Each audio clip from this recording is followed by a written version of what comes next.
Hi, I'm Josh Elliott, the guy who reviews movies that nobody else cared to see. So, Game Night tells the story of a married couple played by Rachel McAdams and Jason Bateman, and they are very competitive and they regularly host game nights at their house with their friends. But one day, when Jason Bateman's brother, played by Kyle Chandler, arrives and decides to host a game night of his own, things get a little interesting. His planned game night involves a fake kidnapping that the couples will have to solve by traveling around the city. However, Kyle Chandler's character has some secrets of his own, and ironically, at the exact moment this game is supposed to start, he is actually kidnapped. And what was supposed to be a harmless game night then turns into this wacky, wild, farcical comedy where characters' lives are literally in danger. This movie was a lot of fun. It's not the greatest thing ever, but it's definitely something different. I first want to say how refreshing it is that we have an adult comedy movie that doesn't focus primarily on sex, drugs, or cursing. So many adult comedy movies try and take advantage of the R rating and try and get a bunch of laughs out of the audience by saying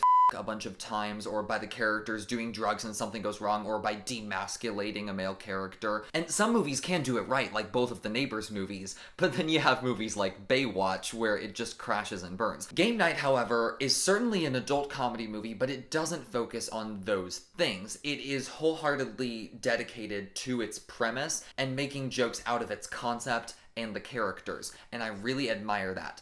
That being said, the jokes aren't great. Let's say 80% of the jokes in this movie are funny. Most of them are just like chuckle in your seat funny, which is still good. My issue is that they do get a little tiresome at times. There are plenty of jokes in this movie that are funny, and then they overuse them way too much. And over time, they just become less and less funny. There are 3 sets of couples, and each couple has their own running gag. One of the couple's running gags is that the husband just found out that his wife had sex with a celebrity while they were on a break, and he's trying to figure out who it is. It's funny maybe once or twice, but it gets very predictable. Anytime the two of them were on screen, I knew exactly how the scene was going to play out. Billy Magnussen has a running gag where his character is dumb.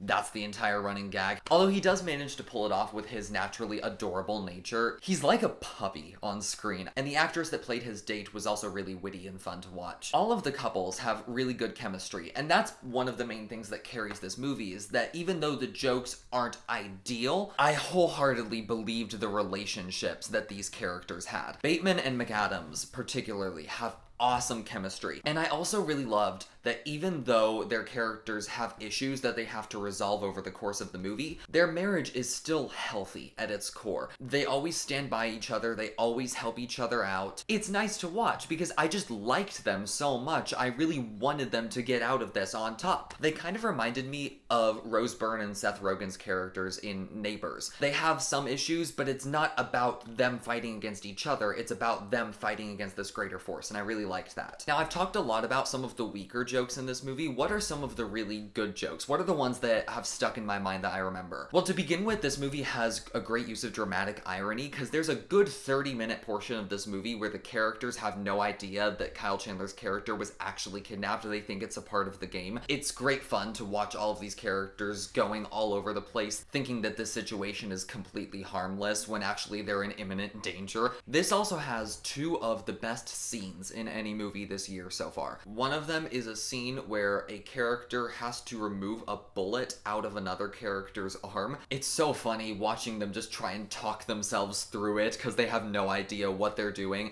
and then it has a great ending punchline. That scene is so uncomfortable, but they don't go over the top with it. It's very realistic, and I think that actually makes it even funnier. And there's another scene that, to avoid spoilers, I will refer to it as the egg tossing scene. That scene is a one-shot chase scene that is masterfully staged, wonderfully shot. It's a great action set piece, and it's a blast to watch. Probably my biggest issue with this movie, though, is something that happens toward the end. There is a twist that creates an unnecessary amount of plot holes, and it relies so much on coincidence and suspension of disbelief for just one punchline.